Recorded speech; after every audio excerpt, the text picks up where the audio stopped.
Hello everyone, welcome to my channel.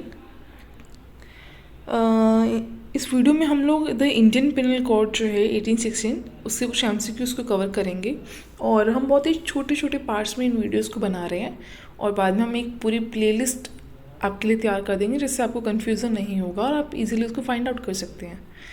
तो हमारा जो भी इंडियन पिनल कोड का जो रिवीजन है अभी वो हम एमसीक्यू बेस्ड चलेंगे। ठीक है, तो आगे बढ़ते हैं और सबसे पहले हम कुछ बेसिक टर्म्स के बारे में स्टडी करते हैं। क्योंकि देखो क्या होता है कि हम जब भी कोई जजमेंट रीड करते हैं या if you go through the language of bare acts, तो ऐसा होता है यूजुअली कि उसमें काफ़ी सारे छोटी छोटी चीज़ें ऐसी होती हैं जो हमें नहीं पता होती। जैसे कि कई बार हमको कॉमन है, कुछ लोगों को पता होता है कि AIR स्टैंड फॉर व्हाट, लेकिन कई बार नहीं पता होता सिटेशन क्या है या कई बार आपको नहीं पता होता कि JI क्या है या GT क्या है। तो उसकी कुछ फुल फॉर्म्स हैं जो मैंने यहाँ मेंशन की है, आप देख सकते हैं। सबसे पहली फुल फॉर्म जो मैंने मेंशन की है वो है AIR। ठीक है, देखो हर किसी के अपने अपने फील्ड में इसकी अलग अलग डेफिनेशन है, बट यहाँ इसका प्रॉपर मीनिंग क्या है, that is all India reporter. क्या होता है ना कि यार जैसे कोई भी मंथली जो जनरल कवर जजमेंट्स होते हैं, चाहे वो हाई कोर्ट की हो या फिर सुप्रीम कोर्ट ऑफ इंडिया की हो, तो उनकी जो पूरी रिपोर्ट होती है लाइक ऑल इंडिया रिपोर्टर्स की जो एक रिपोर्ट जो रिकॉर्ड तैयार किया जाता है, उसके लिए इस वर्ड को यूज़ किया जाता है। तो कई बार जजमेंट्स के अंदर हम लोग देखते हैं कि मेंशन कर रखा होता है कि AIR फिर रिपोर्ट नंबर डाल रखा होता है ना। JT है यानी कि जजमेंट टुडे। कोई भी जजमेंट आज आया है, आपको स्टडी करना है, तो उस पर आप मोस्टली आपको जब व्हाट्सएप ग्रुप में आप किसी ग्रुप में जुड़े होंगे, आपके पास वो जजमेंट भेज रहे होंगे, तो नोटिस करना कि उनके मैसेज के ऊपर JT करके लिखा होता है, that is judgement today. Okay, next है RCR। देखो RCR stand for what, RCR is the recent crime reports. आपको पता है कि थोड़े थोड़े इंटरवल्स पे क्राइम रिपोर्ट्स निकलती हैं अलग अलग ऑर्गेनाइजेशंस की, है ना। तो वो क्राइम रिपोर्ट्स क्या स्टेट करती हैं कि इस ड्यूरेशन में इतने क्राइम्स हुए या इस ड्यूरेशन में इतने क्राइम बढ़ गए हैं या फिर इस ड्यूरेशन में जो क्राइम हुए वो इस वजह से हुए। तो इससे कि जितनी भी रिसेंट क्राइम रिपोर्ट्स होती हैं उसको हम बोलते हैं RCR। आगे है SSC यानी कि सुप्रीम कोर्ट केसेस, यानी कि जितने भी सुप्रीम कोर्ट के केसेस होते हैं that stand for the SCC sorry. Next है एक्ट नंबर। ओके, देखो एक्ट नंबर को बेसिकली अंडरस्टैंड करने के लिए क्या होता है कि जैसे हम एविडेंस एक्ट पढ़ते हैं, ठीक है, हम IPC पढ़ रहे हैं, तो उनके नीचे मोस्टली लिखा होता है कि एक्ट नंबर 45 ऑफ 1860। ठीक है, जैसे कि वेट, जैसे कई बार ऐसे नहीं लिखा होता कि मतलब ये तो एक्चुअली लिखा ही नहीं होता बेसिकली, अगर हम बात करें तो सिर्फ इतना लिखा होता है कि 45 ऑफ 1860। देखो अगर आप BR एक्ट खोलोगे अपने, तो जो इंडियन पेनल कोड है 1860 उसके नीचे जस्ट मेंशन कर रखा होता है ब्रैकेट में 45 और 1860। तो व्हाट डज इट डिफाइन, 45 क्या है, तो 45 उसका एक एक्ट नंबर है। ठीक है, यानी कि एक्ट नंबर वो होता है, यानी कि इसमें लिखा है 45 ऑफ 1860, यानी कि 1860 में ये जो एक्ट है ये 45 नंबर पे बनाया गया था, यानी कि 45वें नंबर पे ये एक्ट बना था, कब, 1860 में। तो वो उसका एक्ट नंबर कहलाएगा। ठीक है, आई होप यहाँ तक आपको क्लियर हो गया हो। ओके, अब आगे चलते हैं। देखो काफ़ी सारे MCQs को जब हम लोग क्लियर आउट करते हैं तो उससे कुछ बहुत छोटे छोटे क्वेश्चंस पूछ लेते हैं कि IPC फुल फॉर्म क्या है या फिर इसका एम क्या है। तो मैंने उसका थोड़ा सा डिटेल यहाँ दे दिया है कि जो IPC है the stand for the Indian penal code 1860। आप जब भी क्या होता है ना कि हम लोग डेली पढ़ते रहते हैं तो हमको IPC की आदत लग जाती है, तो mostly we use to refuse कि हम लोग वो 1860 बोलते ही नहीं है। बट यहाँ पे आप लोग को याद रखना कि हमें 1860 बोलना है, क्योंकि आप हैबिट में लाओगे तभी आप कॉम्पिटेटिव एग्जाम के लिए प्रिपेयर हो पाओगे।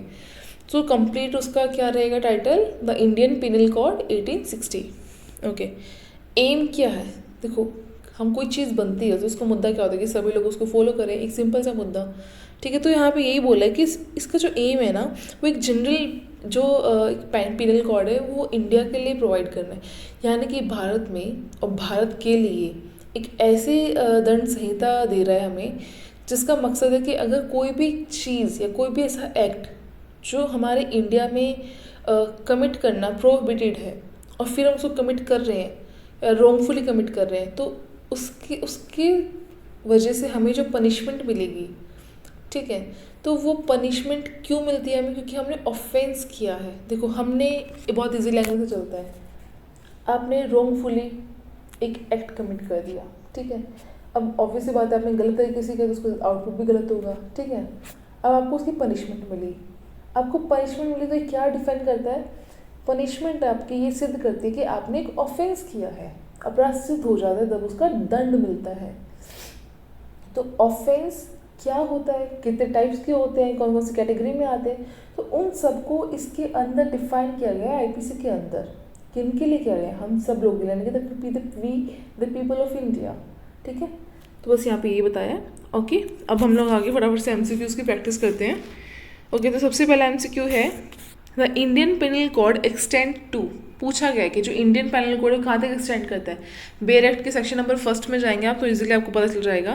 पहला ऑप्शन दे रखा है हॉल ऑफ इंडिया, सेकंड दे रखा है whole of India except Jammu and Kashmir, third है India and its union territory, और डी दे रखा है आपको नन ऑफ द अबोव। देखो सिंपल सी बात है कि जब इंडियन पेनल कोड है, पहले क्या था कि भारत में जम्मू और कश्मीर जो है वो उसका हिस्सा नहीं थे, उसका पार्ट नहीं थे। लेकिन 2019 में क्या हुआ कि जम्मू और कश्मीर का एक रीऑर्गेनाइजेशन एक्ट आ गया, ठीक है। तो उसमें अमेंडमेंट करके क्या हुआ कि जो जम्मू और कश्मीर है उसको भारत के अंदर हमने शामिल कर लिया।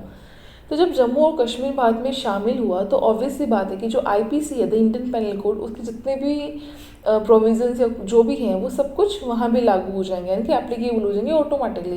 तो एक तरीके से हम कह सकते हैं कि जो आईपीसी है वो संपूर्ण भारत में लागू है, यानी कि extend to whole of India.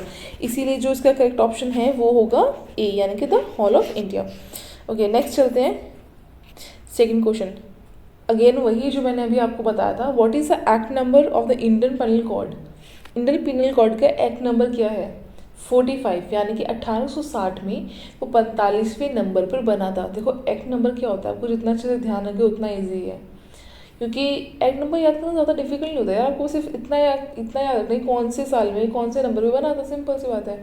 तो एक्ट नंबर 45 है, आप ये लोग हमेशा याद रखना, यानी कि ऑप्शन इसका करेक्टली बी हो जाएगा। ओके, अब हम आगे चलते हैं क्वेश्चन नंबर 3 की तरफ। क्वेश्चन 3 पूछता है gender in Indian penal code includes, यानी कि आईपीसी में जो जेंडर वर्ड है वो किस चीज़ को डिनोट करता है, किस चीज़ के बारे में बात कर रखी है।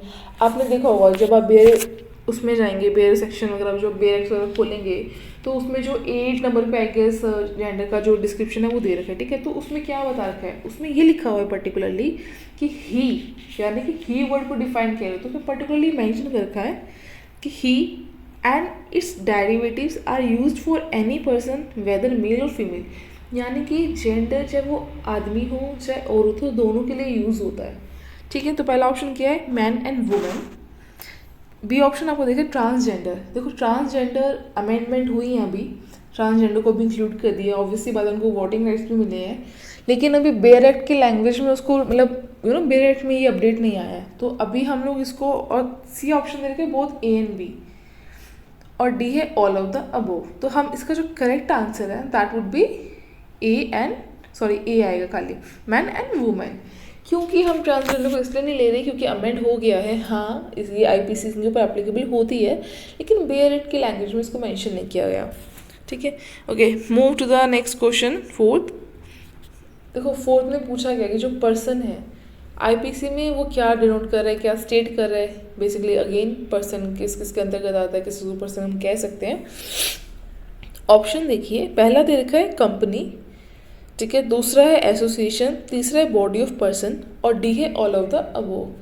देखो कंपनी, आपने कोई प्रोडक्ट लिया, आपने एक प्रोडक्ट लिया कंपनी से, आपको उससे कोई भी साइड इफ़ेक्ट्स हुए, आपने उसके जाके आपने बोला कि ऐसे ख़राब हो गया या वारंटी नहीं दिया कुछ भी, या इसकी ये चीज़ काम नहीं कर रही है, आप केस करने की सोचते हो, है ना।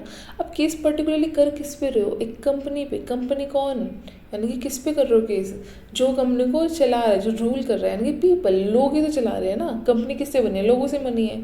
तो क्या वो लोग पर्सन की कैटेगरी में नहीं आएंगे? ऑब्वियसली आएंगे। ऐसे एसोसिएशन है, इनके एसोसिएशन भी आएंगे, है ना। और ऐसे ही बॉडी ऑफ पर्सन से, बॉडी ऑफ पर्सन मतलब एक या एक से ज़्यादा, यानी कि निकाय, लोगों का निकाय, ठीक है। तो काफ़ी ये तीनों के तीनों जो डेफिनेशंस हैं हम इसको पर्सन की कैटेगरी में कवर करते हैं, इसलिए इसका जो करेक्ट आंसर है वो होगा डी, यानी कि ऑल ऑफ द अबोव। चलिए नेक्स्ट चलते हैं 5th क्वेश्चन। बोला government in Indian penal code includes, यानी कि आईपीसी में जो गवर्नमेंट है वो कौन कौन सी गवर्नमेंट के बारे में बात करेगी कि आईपीसी किन किन पे एप्लीकेबल है। तो आपको ऑप्शन दे रखा है स्टेट गवर्नमेंट, सेंट्रल गवर्नमेंट, ठीक है, बोथ ए एंड बी करके दे रखा है, और डी ऑप्शन दे रखा है ओनली ए यानी कि सिर्फ सेंट्रल गवर्नमेंट। देखो अब एक ही देश में रहे, पूरे भारत में लागू है, ठीक है। अब मैंने यहाँ एमपी में बैठे बैठे कोई क्राइम कर दिया, ठीक है, आपने दिल्ली में बैठे बैठे कोई क्राइम कर दिया, तो क्या मुझे जो सज़ा मिलेगी वो आपको नहीं मिलेगी? ऑब्वियसली मिलेगी। हमने क्राइम कमिट किया, हमने सेम क्राइम कमिट किया है, उसके ऑफेंसेस सेम ऑफेंस किया हमने, तो उसकी जो पनिशमेंट है वो सेम होगी और वो हम दोनों पे आईपीसी जो है वो एप्लीकेबल होगा। तो यहाँ पे जो स्टेट गवर्नमेंट है और जो सेंट्रल गवर्नमेंट है दोनों पे आईपीसी एप्लीकेबल है। हाँ, कुछ एक्सेप्शंस हैं, स्पेशल प्रोविजंस हैं, उसके बारे में हम आने वाले वीडियो में बात करेंगे। तो इसका करेक्ट ऑप्शन क्या होगा? That is both A and B, ठीक है। Move to the next question, 6th है enactment date of Indian penal code, यानी कि जो आईपीसी की इनेक्टमेंट डेट है। देखो इनेक्टमेंट का मतलब क्या है कि जिस दिन वो अधिनियमित हुआ, तो किस दिन अधिनियमित हुआ था? वो हुआ था 6 अक्टूबर 1860 को, यानी कि 6 अक्टूबर 1860 को। अब मोस्टली लोग क्या कंफ्यूज रहते हैं कि 2 डेट्स होती हैं, ठीक है, एक तो जिस दिन वो लागू हुआ, यानी कि एक तो जिस दिन वो पास हो गया, दूसरा जिस दिन वो हम पे लागू हुआ। अब बेयर एक्ट के साथ या किसी भी एक्ट के साथ जो सन लिखा जाता है, जो ईयर होता है, वो उस टाइम का लिखा जाता है जब वो पारित होता है, यानी कि जब वो पास होता है एक्ट, ठीक है। तो जो आईपीसी है वो कब पास हुआ था? वो 1860 में पास हुआ था। तो डेट कौन सी आएगी? 1860 वाली। कौन तारीख को हुआ था? 6 अक्टूबर 1860 को। तो इसको याद रखना, ठीक है, ये है इसकी अधिनियमित हुई डेट, जिस दिन ये अधिनियमित हुआ था। तो इसका करेक्ट आंसर होगा A. Move to the next question, 7th। Okay, इसमें पूछा गया है how many types of punishment have been prescribed under the IPC या इंडियन पिनल कोड। कितने टाइप की पनिशमेंट को प्रिस्क्राइब किया गया है, ये पूछा गया है। ऑप्शंस है 3, 6, 4 और 5। तो इसमें 5 तरीके की, 6 भी कह सकते हो आप, तो बेसिकली आप 5 बोलोगे। इसमें 5 तरीके की जो पनिशमेंट है उसको डिस्क्राइब किया गया है। देखो अगर ऑफेंसेस अलग अलग होते हैं तो ऑब्वियस सी बात है उनका आउटकम भी अलग अलग होगा, ठीक है। आपने किसी को सिर्फ धमकी दी और आपने किसी का मर्डर कर दिया, दोनों की सेम सज़ा तो नहीं मिलेगी ना आपको, ऑब्वियस सी बात है। आपने अलग अलग ऑफेंस कमिट किया, आपको अलग अलग उसकी पनिशमेंट मिलेगी। तो इसमें जो है 5 तरीके की पनिशमेंट होती है। जैसे आप पढ़ोगे आगे आके, डेथ हो गई, एक लाइफ इम्प्रिजमेंट हो गया, और एक फॉरफीचर ऑफ प्रॉपर्टी हो गया, या फिर आप किसी का फाइन हो गया। तो मतलब ये अलग अलग तरीके की पनिशमेंट है। आपको क्या याद है कि ये 5 तरीके की है, ठीक है। Okay, so we move to the next question, that is 8। इसमें पूछा गया कि ऑफेंस क्या है। देखो हमने आईपीसी के बारे में बात की, हमने ऐसे बहुत सारे टर्म्स के बारे में बात की, लेकिन ऑफेंस क्या है उसके बारे में समझ लेते हैं। पहला option, a thing made punishable by the law, यानी कि कोई भी ऐसी चीज़ जो कानून के द्वारा दंडनीय है, ठीक है, या कोई भी ऐसा एक्ट जो कानून के द्वारा दंडनीय है, कि कानून ये कहता है कि अगर आपने ऐसा किया ये प्रोहिबिटेड है, अगर आपने ये ऐसा किया तो आपको दंड मिलेगा। सो इसकी पहले डेफिनेशन ये है। ऑप्शन बी देखते हैं, a thing made punishable by the penal code for any special और local law in certain cases. तो इसने क्या बोला कि वो अगेन वही बात है, सेम बात है, कुछ अलग रिपीट नहीं किया है, बस इसमें स्पेशल लॉ या लोकल लॉज या जो आईपीसी है उनके अकॉर्डिंग जितने भी ऐसे एक्ट हैं जो प्रोहिबिटेड है और आपने उनको कमिट किया, दैट इज़ ऑफेंस। तो ऑब्वियस सी बात है, अगर कुछ जगह के अपने रूल्स बने हुए हैं, जैसे आप स्टेट ले लो, एमपी है तो उसके अपने कुछ लैंड रेवेन्यूज के रूल्स बने हुए हैं, अगर आप उस दौरान कोई छेड़छाड़ करते हो तो आपको उस एक्ट के अंडर में आपको पनिशमेंट मिलेगी, है ना। क्यों? क्योंकि वो एक ऑफेंस होगा। तो इसने यही बोला कि कोई भी स्पेशल लॉ या कोई लोकल लॉ या फिर इंडियन पेनल कोड, जहाँ वो ये बोला कि ये चीज़ प्रोहिबिटेड है, you do not have to attempt, आपने वो कमिट कर दिया तो वहाँ पे क्या हो गया, वो ऑफेंस की कैटेगरी में आ जाएगा। सी दे रखे बोथ ए एंड बी, और डी दे रखे नन ऑफ द बो। सो करेक्ट आंसर होगा सी, बोथ ए एंड बी, ठीक है।